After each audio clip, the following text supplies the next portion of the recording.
Milk essence, இது வந்து பால் powder, இது வந்து இந்த தேங்காய் இந்த மாதிரி துருவி வச்சுருக்கோம். இது வந்து கேர்டு, பிரெட்டு.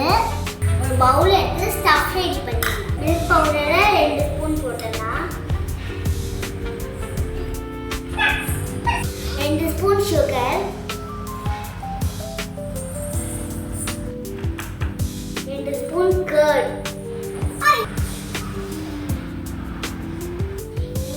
இதில் வந்து ஒரு ட்ராப் எசன்ஸ் ஊற்றி மிக்ஸ் பண்ணிக்கலாம்.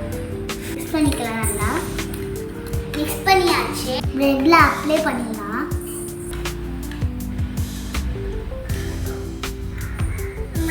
ரோஸ் மில்க் எசன்ஸ் போட்டதுனால ரொம்ப வாசமாக இருக்கு. இப்போ ரோல் பண்ணிடலாம்.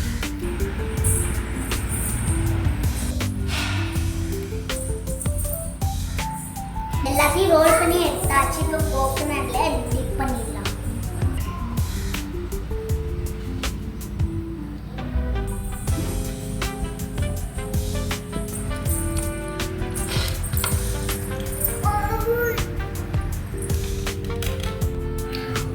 சரி, சாஷா பிடிச்ச சப்ஸ்கிரைப் பண்ணாதவங்க சப்ஸ்கிரைப் பண்ண, கூடவே பெல் ஐகான் கிளிக் பண்ணுங்க. டேஸ்ட் பண்ணிடலாமா?